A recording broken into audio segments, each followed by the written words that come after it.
শুধু skin type জানলেই হবে না। আমি শিওর এটা তোমাদেরকে এখন পর্যন্ত কেউই বলেনি।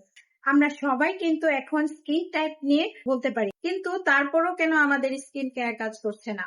কারণ একটাই, আমরা আমাদের স্কিন কন্ডিশন জানি না। This is day 4 of 30 days of smarter skin care.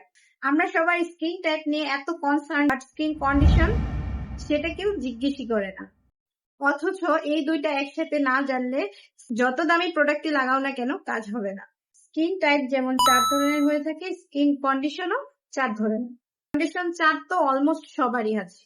এক হতেছে সেনসিটিভ, কিছু লাগালেই জ্বালা করে প্লাস চুলকা লাল হয়ে যায়, তার মানে তোমার সেনসিটিভ স্কিন, কারণ তোমার স্কিন ব্যারিয়ার ভিতর থেকে ড্যামেজ হয়ে গেছে। এটা কিন্তু তোমার কোনো স্কিন টাইপ না, এটা হইতেছে একটা স্কিন কন্ডিশন। আর হ্যাঁ, এটা ট্রিট করা পসিবল।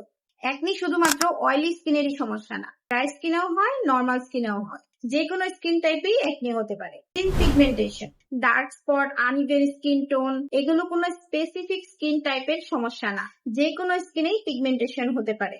ডিহাইড্রেশন সব থেকে ইম্পর্টেন্ট। ডিহাইড্রেশন মানে হতেছে স্কিনে ওয়াটারের পরিমাণ কমে গেলে স্কিন ডিহাইড্রেটেড হয়ে যায়, মানে স্কিনে ওয়াটারের পরিমাণ কমে গেলে স্কিন ডিহাইড্রেটেড হয়।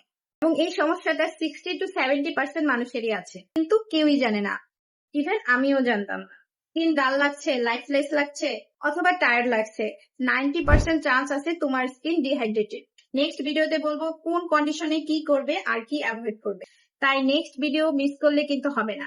আর আজকে যদি নতুন কিছু জেনে থাকো তাহলে কমেন্ট করো ডে 4। এই ভিডিও সিরিজটা কি তোমার কোনো কাজে লাগছে? আর যদি কাজে লেগে থাকে তাহলে আমার পেজটা ফলো করো, কারণ এরকম আরো অনেক কিছুই আসছে। এই ভিডিওটা লাইক দাও, প্লাস শেয়ার করো তোমার কোনো বন্ধুর কাছে। See you tomorrow with day 5.